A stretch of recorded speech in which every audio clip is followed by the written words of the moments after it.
Chers frères et sœurs et amis dans le Seigneur, que Dieu bénisse. Et pour vous qui avez pour matin, amis et pasteurs qui avaient l'opportunité en ce au dimanche, le premier dimanche du mois de juin, pour nous porter le message de Dieu pour nous-mêmes. Donc, sans plus tarder, on va faire lecture dans Actes, chapitre 1er, verset 1 à 11. C'est là, verset, Actes chapitre 1er, verset 1 à 14. C'est là que le message nous va sortir. Mais comme la lecture a été déjà faite, nous n'allons pas vous faire toute la lecture. Nous allons faire seulement la lecture à 4 versets pour nous-mêmes. C'est verset 8 là à verset 11.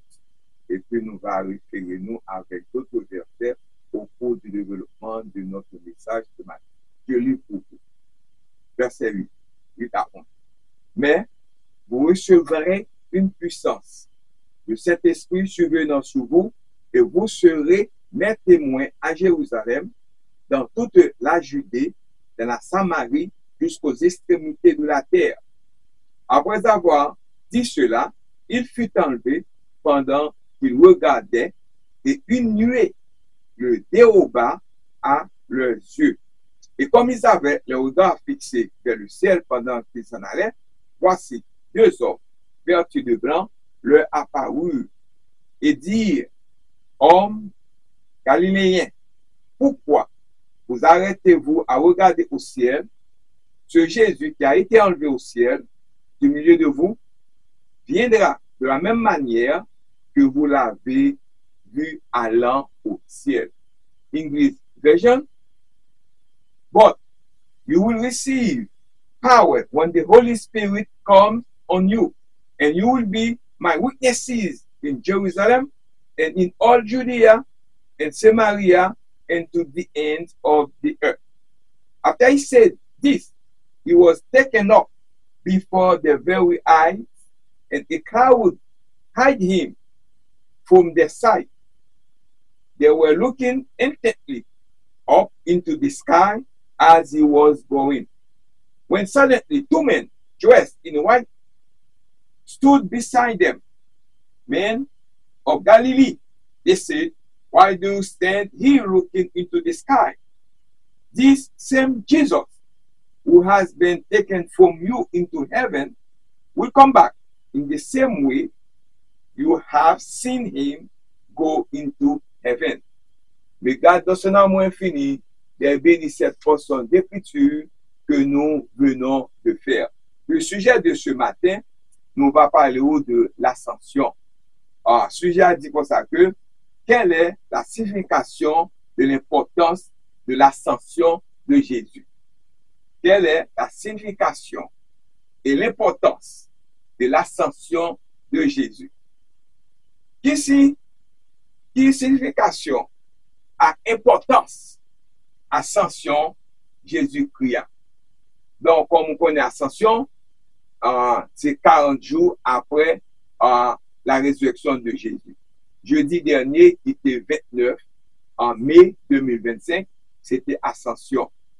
Ce dimanche, qui est 7e dimanche du After Pâques, donc nous avons célébré ascension le 29 mai 2025. How significant is Jesus Christ's ascension and what does it mean? Donc, ce mot analypsie est le mot grec qui signifie l'acte d'accéder à une position importante ou à un niveau supérieur. Ascension, on connaît que c'est monter vers le ciel. C'est monter, c'est sortir d'un niveau lower pour un niveau là, et sortir un niveau bas à un niveau bien haut. Donc, that word, analypsie, is the Greek word which means the act of rising, monter. L'ascension de Jésus, n'a pas eu de l'ascension de Jésus matin. L'ascension de Jésus est-elle aussi importante que sa résurrection? Est-ce que l'ascension de Jésus est important, même genre la résurrection de Jésus est important pour nous-mêmes? eh bien, l'ascension de Jésus est considérée comme très importante et souvent perçue comme un complément nécessaire à sa résurrection. Si la résurrection consacre la victoire de Jésus sur la mort et son autorité, l'ascension marque l'achèvement de sa mission terrestre et son exaltation à la droite de Dieu. His ascension of Jesus important like his resurrection. The ascension of Jesus is considered very important and is often viewed as a necessary complement to his resurrection. While the resurrection establishing Jesus' victory over death and his authority, the ascension signifies the completion of his earthly mission and his exaltation to the right hand of God. Ce matin, c'est un jour spécial pour nous-mêmes parce que c'est le 7e dimanche du mois, c'est le 7e dimanche de Pâques. Mais juste avant que nous parlions de ça, on a un peu de book de livre des Actes des Apôtres. L'auteur du livre des Apôtres, souvent appelé Actes des Apôtres, n'est pas mentionné explicitement. Actes chapitre 1, verset 1 à 13 et Luc chapitre 1, verset 1 à 4 attestent tous deux à la paternité de Luc et des apôtres. Luc était un ami très proche, de l'apôtre Paul, et la légende raconte Luc a écrit les livres des Actes des Apôtres et de Luc. Date de rédaction, le livre des Actes des Apôtres a très probablement été écrit ou composé entre l'an 61 et l'an 64 après Jésus-Christ. Objectif de la rédaction, le livre des Actes a été écrit dans le but de donner une histoire de l'Église primitive, l'accomplissement de la grande commission est l'objectif principal du livre des Actes des Apôtres. Donc, the author of the book of Acts, often known as Acts of the Apostle, is not stated explicitly. Both attest to the authorship of Luke and Acts. Luke was a close friend of the Apostle Paul, and tradition has it that Luke wrote the book of Acts and Luke. Date of writing, the book of Acts was most likely composed in the years AD 61 and 64. Goal of writing, the book of Acts was written with the intention of giving the story of the early church. The Great Commission's fulfillment is the book's main focus. Aujourd'hui est le 7e dimanche de Pâques, aussi appelé solennité de l'Ascension. Solennité de l'Ascension du Seigneur, célébrée le 7e dimanche après Pâques. Cette année, elle tombe le jeudi 29 mai 2025 qui se passait jeudi à dimanche. Jeudi dernier, il fait 40 jours depuis Jésus est ressuscité. Dans la Bible, l'Ascension fait référence à la croyance selon laquelle Jésus est monté au ciel après sa résurrection. 40 jours après la fin de son ministère terrestre.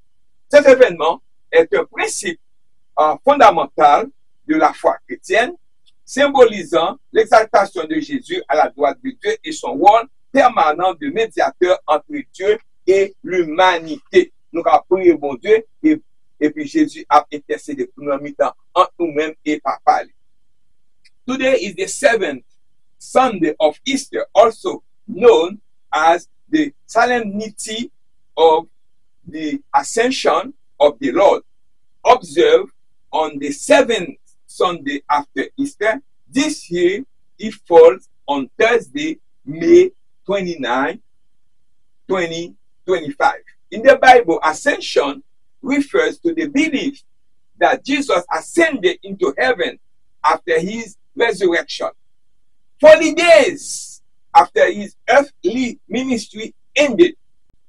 This event is a central tenet, is a central part of Christian faith, signifying Jesus' exaltation to the right hand of God and his growing role as a mediator between God and humanity.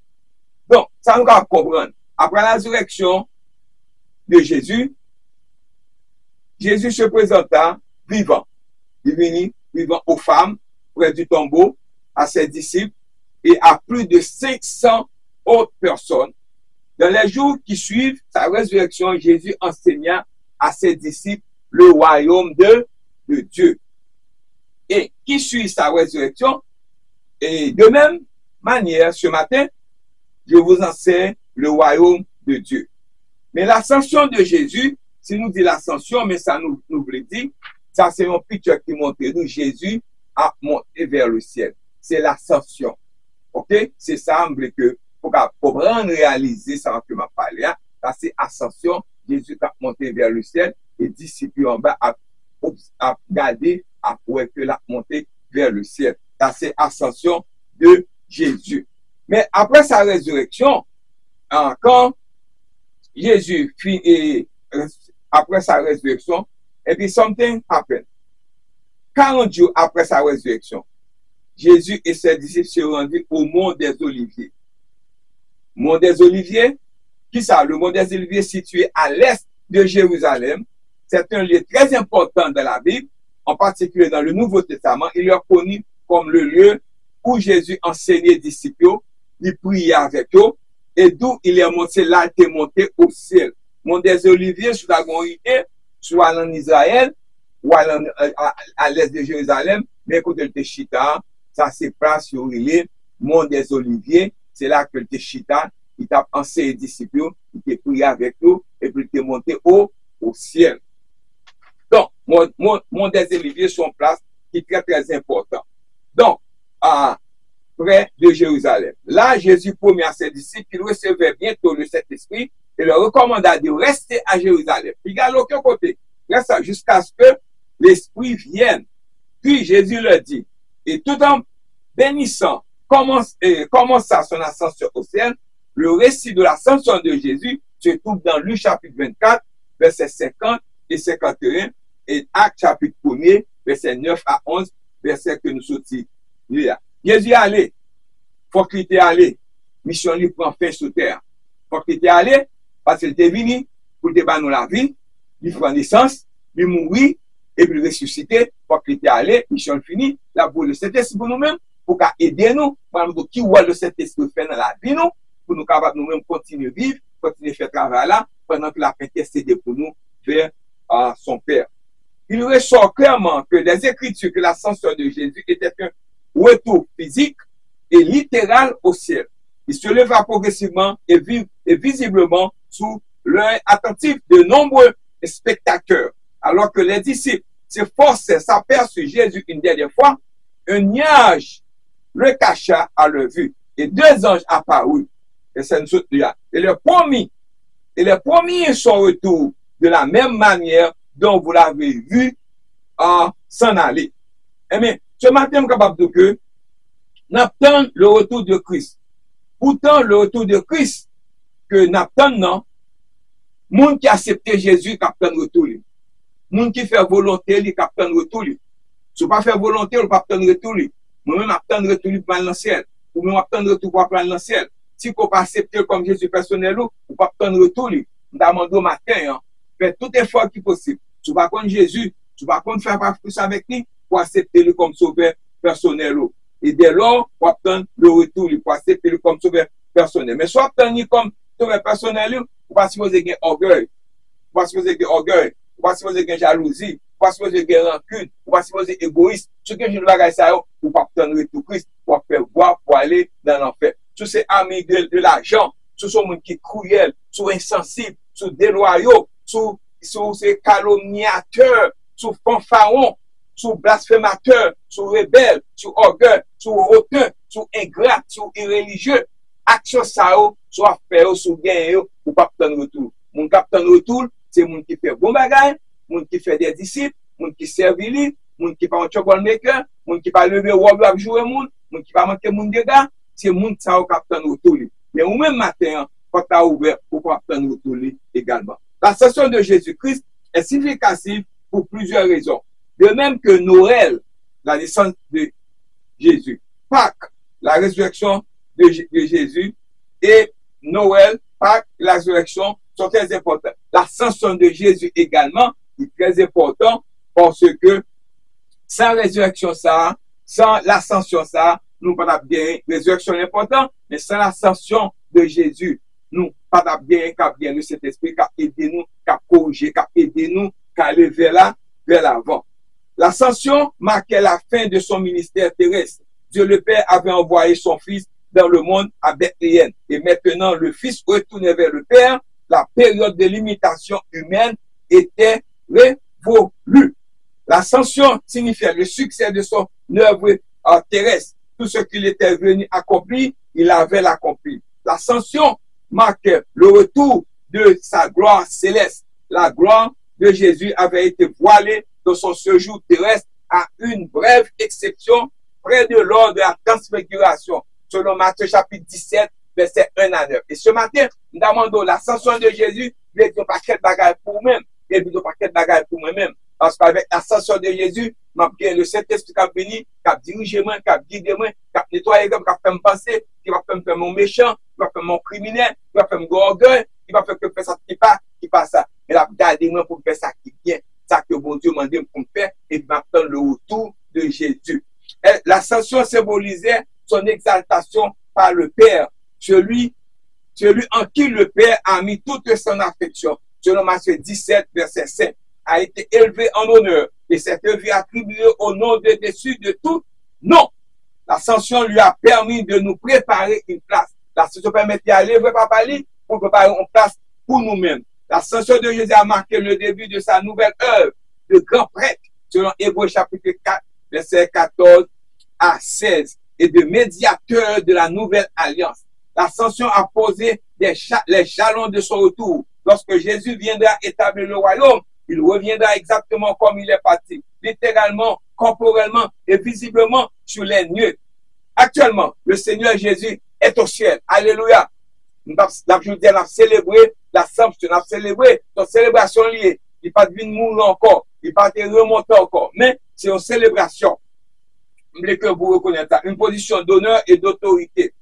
Christ est le chef de l'Église, le dispensateur des dons spirituels et celui qui compte tous et en tout. Ce matin, on t'a demandé en grâce pour capable faire tout ça qui est possible pour accepter Jésus comme sauveur personnel ou pour pas connaître maintenant. Amen.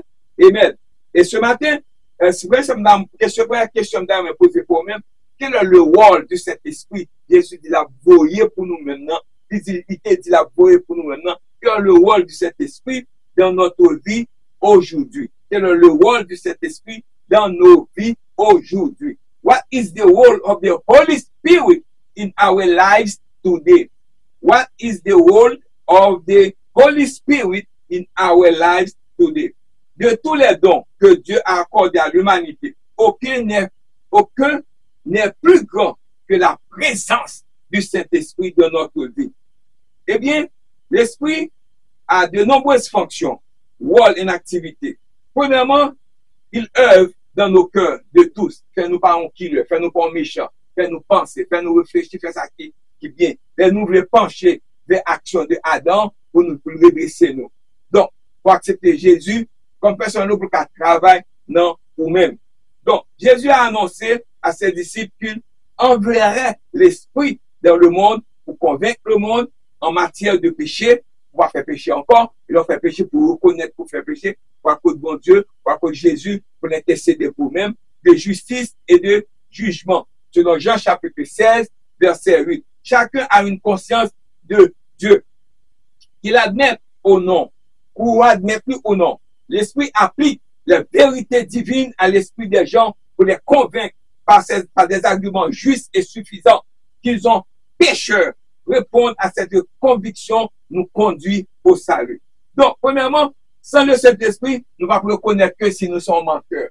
Sans le Saint-Esprit, nous ne pouvons pas reconnaître que nous ne pouvons pas tuer le monde. Sans le Saint-Esprit, nous ne pouvons pas reconnaître que faut nous faire ça que bon Dieu demande de nous faire. Faut nous aller faire des disciples. Faut nous parler de l'évangile avec d'autres mondes. Si on commandement avec eux, faut nous connaître que si nous désobéissons bon Dieu, les nous désobéissons bon Dieu, et les nous pas désobéir, mon Dieu. C'est le Saint-Esprit qui a guidé nous, qui a dirigé. C'est le rôle de cet esprit dans notre vie. Une fois sauvé une fois sauvé et appartenant à Dieu, l'esprit réside dans nos cœurs pour toujours. Réside dans nos cœurs pour toujours, nous excellons du gage, confirmant, certifiant et assurant notre condition éternelle d'enfant de Dieu. Fait nous venir enfants de Dieu. Jésus a dit qu'il nous enverrait l'esprit pour être notre aide, notre consolateur et notre guide. Et moi, je prierai le Père et il vous donnera un autre consolateur afin qu'il demeure éternellement avec vous. Éternellement. De voir accepter Jésus comme ça personnel ou pour changement, le Saint-Esprit avec vous pour le guider ou selon Jean chapitre 14, verset 16. Le mot grec qui traduit ici par consolateur signifie celui qui est appelé à ses côtés et évoque quelqu'un qui encourage et exhorte. Le Saint-Esprit réside en permanence dans le cœur des croyants, selon chapitre 8, verset, Romains chapitre 8, verset 9, et 1 Corinthiens chapitre 6, verset 19 et 20. Jésus a donné l'Esprit en compensation de son absence. Pendant que Jésus pas là, il voit le Saint-Esprit pour nous. Pendant l'absence physiquement, pour accomplir envers nous les fonctions qu'il aurait remplies s'il était resté personnellement avec nous sur la terre comme humain. Parmi ces fonctions, figure celle de révélation de la vérité. La présence de l'Esprit en nous permet de comprendre et d'interpréter la parole de Dieu pour nous faire bon bagage. Jésus a dit à ses disciples, quand il viendra, l'Esprit de vérité, nous parlons menteur, il vous conduira dans toute la vérité. Jean 16, verset 13. Il révèle à notre esprit tout le conseil de Dieu en ce qui concerne le culte, la doctrine et la vie chrétienne. Qu'on va avoir une vie qui est propre, une vie qui produit des fruits, une vie qui vraiment qui va faire les œuvres de la chair. Parce qu'on fait les œuvres de la chair ou cruel, ou méchant, ou insensible, ou fanfaron. Donc, il est le guide ultime, allant devant, ouvrant la voie, éliminant les obstacles, ouvrant la compréhension et rendant toutes choses claires et nettes. Il nous guide dans la voie que nous devons suivre dans tous les domaines spirituels. Sans un tel guide, nous serions susceptibles de tomber dans l'erreur, dans le péché, dans l'inonculeur, dans la méchanceté, faire nous tomber et faire ça qui n'est pas bon. L'élément crucial de la vérité qu'il révèle est que Jésus est celui qui a déclaré être pour nous-mêmes, selon Jean chapitre 15, verset 26. 1 Corinthiens chapitre 12, verset 3. L'Esprit nous convainc de la divinité et de l'incarnation du Christ, de sa qualité de Messie et ses souffrances et de sa mort, de sa résurrection et de son ascension et de son exaltation à la droite de Dieu et de son rôle de juge universel. Il rend gloire au Christ en toutes choses, selon Jean chapitre 16, verset 14. Un autre rôle du Saint-Esprit est celui de dispensateur de dons. Il va en pile don. Selon Corinthiens chapitre 12, décrit les dons spirituels accordés aux croyants. Ça, c'est le numéro 2 A. Afin que nous puissions fonctionner comme le corps du Christ sur la terre. Tout le monde gagne un don, nous mettons tout dans ça ensemble pour nous servir bon Dieu. Si ça que nous pas qu'à vivre ensemble, ça veut dire que nous pas que le Saint-Esprit qui guide nous. Nous pas vivre pour le Seigneur, selon la chair. Donc, ce matin, tous ces dons, grands et petits, nous sommes accordés par l'Esprit afin que nous soyons ses ambassadeurs dans le monde, manifestant sa grâce, le glorifie. L'Esprit agit également comme un producteur de fruits. Il va être bon fruit. L'opposition doit faire bon bagage. Dans nos vies, lorsqu'il demeure en nous, il commence à récolter ses fruits dans nos vies. Il va amour, joie, paix, patience, bienveillance, fidélité, douceur, maîtrise de soi. Selon Actes chapitre 5, selon Galates chapitre 5, versets 22 et 23. Ce ne sont pas des œuvres de notre chair incapables de produire de tels fruits, mais des produits de la présence de l'Esprit dans nos vies. Par exemple, là nous gagnons le Saint-Esprit, ça qui est consolateur, mais ça le produit en même. Mais fruits que le banou. On peut ça pour comme un exemple. Il va pas nous banana, il va pas nous raisin, il va pas nous pierre, il va pas nous banana, mais plutôt la banou the fruit of the Spirit, love, joy, peace, patience, kindness, goodness, faithfulness, gentleness, and self-control. Lorsqu'il self-control, pour faire bon bagage, ou pas fouet, ou pas kebe moun nan colère, ou pas longe droite nan figue moun, ou pas jouer moun, ou pas dire bêtise, ou pas faire ça qui pas bon, mais au contraire, pour faire bon bagage, pour faire œuvre de l'esprit, ou pas faire œuvre de la chair. Savoir que le Saint-Esprit de Dieu a élu domicile dans nos cœurs. Il accomplit toutes ses fonctions miraculeuses, qu'il demeure avec nous pour toujours et qu'il ne nous quittera et il ne va pas abandonner nous non plus. Il ne va pas faire ça parce qu'il demeurait dans nous-mêmes. Et ça qui fait, remercions Dieu pour ce précieux don. Nous venons pour nous remercier Dieu parce que c'est ça va habiter dans nous-mêmes, ça porte joie et le confort pour nous-mêmes. Nous besoin pour nous remercier mon Dieu pour ce don précieux de cet esprit et son œuvre dans nos vies. Nous besoin servir et servir tout le temps et pour dire merci pour ça que lui fait pour nous-mêmes. Deuxième point nous avons annoncé pour nous-mêmes, c'est que le retour de Jésus. Jésus reviendra. La seconde venue de Jésus. Jesus is coming again. Jesus is coming back. Jesus is return, known as the second coming. Dans le christianisme, le retour de Jésus, connu sous le nom de seconde venue, est considéré comme un événement futur où Jésus reviendra sur terre avec puissance et gloire. Cet événement est censé accomplir la prophétie, paracher le plan du salut et apporter le jugement final et la transformation. Les thèmes clés incluent son retour triomphal avec puissance et gloire, le jugement des vivants et des morts. Pas de mourir, ressuscité, puis au camp pour jugement, tu vas pas te servir bon Dieu. Mais les bons serviteurs qui te mourent dans Jésus, ils vont aller vers le ciel. Et l'espérance de la vie éternelle pour les croyants, Jésus is coming again. Jesus is coming again. Est-ce qu'on veut la vie éternelle? Vous besoin pour accepter Jésus comme sauveur personnel, pour suivre lui, pour faire ça que lui demande et pour obtenir la vie éternelle. L'apôtre Jean a assuré aux croyants que Dieu nous a donné la vie éternelle et cette vie est dans son Fils. Celui qui a le Fils a la vie. Celui qui n'a pas le Fils de Dieu n'a pas la vie. Je vous ai écrit ces choses à vous qui croyez au nom du Fils de Dieu, afin que vous sachiez que vous avez la vie éternelle, selon 1 Jean chapitre 5, verset 11 à 13. Ce matin, l'Apostle John assures believers that God has given us eternal life, and this life in his Son. The one who has the Son has the life. The one who does not have the Son of God does not have the life. These things I have written to you who believe in the name of the Son of God, so that you may know that you have eternal life.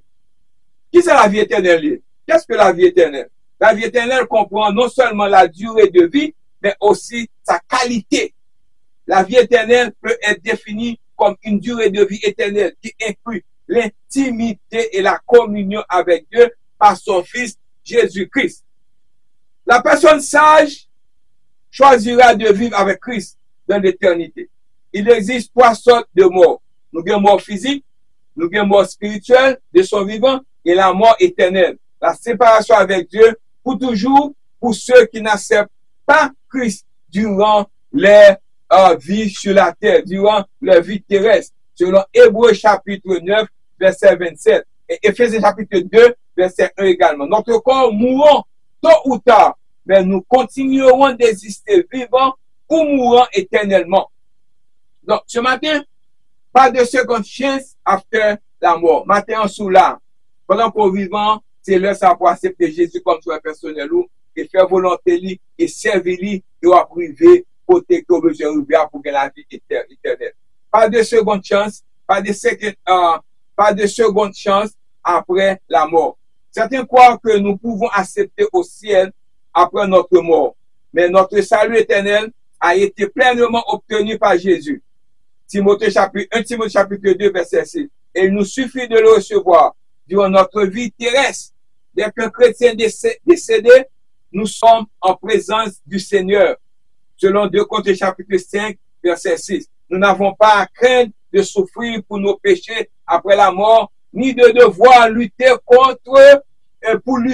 entrer au ciel, parce que vous acceptez nous pour faire volonté ou pour aller vers le ciel. La vie éternelle est un don. La vie éternelle est un don de Dieu. Servir Dieu, donner donner, prier, adorer et lire les Écritures font partie intégrante de la vie chrétienne. Mais ces activités ne sont pas la raison pour laquelle Dieu nous considère comme justes ou dignes de la vie éternelle avec lui. C'est un don. Le salaire du péché, c'est la mort. Mais le don gratuit de Dieu, c'est la vie éternelle en Jésus-Christ, notre Seigneur. Romains chapitre 6, verset 23. Elle ne repose pas sur nos bonnes œuvres. Nous ne pouvons pas faire rien pour qu'à faire nous à l'ancienne. Parce que tout ça nous fait comme si des bagailles filtrées, il va rester en rien. Mais il nous a sauvés, non à cause des œuvres que nous aurions accomplies dans la justice, mais selon sa miséricorde par le bien de la génération, de la régénération et de renouvellement du Saint-Esprit de la vie, nous, qui a contrôlé nous, qui a aidé nous, qui a dirigé nous. Voir aussi Ézéchiel chapitre 18, verset 4 et 20. Elle s'obtient par la confiance en Christ. Crois au Seigneur Jésus et tu seras sauvé, toi et ta famille. Comment puis-je posséder la vie éternelle? Comment qu'on va bien la vie éternelle? Vous pouvez poser question ça. Être d'accord avec Dieu au sujet de Jésus. Matthieu chapitre 16, verset 16. Jean chapitre 10, verset 30. Si Jésus n'était pas divin, il était un imposteur. Et donc une personne mauvaise. Mais les Écritures disent qu'il y a 3 témoins de la qualité du Fils de Dieu, l'Esprit, l'eau et le sang. 1 Jean chapitre 5, verset 8. Lors du baptême de Jésus, Jean a annoncé, voici l'agneau de Dieu qui a ôté le péché du monde. L'Esprit a affirmé la qualité de Fils de Dieu pour Jésus. Selon Luc, chapitre 3, verset 22. Pour le sang à la croix, Jésus te fumagaille. Jésus a versé son sang pour nos péchés, mais il a manifesté sa divinité, même dans ses souffrances. Voir Marc, chapitre 15, verset 39. Puis la résurrection nous a apporté la certitude que Jésus n'était pas un simple chef religieux, qui c'est un sauveur, le témoignage de l'Esprit dans nos vies, car tous ceux qui sont conduits par l'Esprit de Dieu sont fils et filles de Dieu. Romains chapitre 8, verset 14, que cet Esprit nous convainc afin que nous puissions répondre à la vérité des Écritures et croire au témoignage de Dieu concernant son Fils.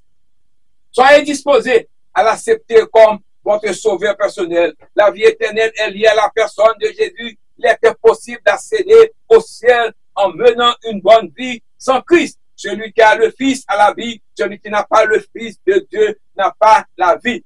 Que signifie recevoir Jésus-Christ comme votre sauveur personnel? Cela veut dire, nous devons accepter le pardon qu'il offre et croire qu'il est mort pour nos péchés. Dans son évangile, l'apôtre Jean écrit à tous ceux qui l'ont reçu, à ceux qui croient en son nom, il a donné le pouvoir de devenir enfants de Dieu. Placez votre foi dans le nom de Jésus qui signifie plus que simplement croire en son existence. Cela signifie placer votre confiance en lui pour notre salut éternel. Les Écritures disent qu'une fois cela fait, les croyants peuvent être sûrs d'aller au ciel. C'est ça que je fais matin. Et au ciel, je vous écris ces choses afin que vous sachiez que vous avez la vie éternelle. Vous qui croyez au nom du Fils de Dieu, vous besoin accepter tout vos cognés le matin. Le salut n'est pas impersonnel, c'est recevoir une personne, Jésus, le Fils éternel de Dieu, qui nous a rendus participants de sa nature divine. Lorsqu'une personne met sa confiance en Jésus, il vient habiter son esprit par le Saint-Esprit. Et finalement, troisième partie, m'dame porté pour matin, m'dame donc qui voit le Saint-Esprit dans la vie ou, comme on connaît le Saint-Esprit, il est là pour convaincre, pour corriger ou, pour faire venir en l'autre monde. Et sans ça, ou pas capable et vraiment que gagner la vie éternelle. What is the role of the Holy Spirit in our life? What is the role of the Holy Spirit in our lives today? Key role Holy Spirit in our life. All of gifts given to mankind by God, there is none greater than the presence of the Holy Spirit. The Spirit has many functions, roles, and activities.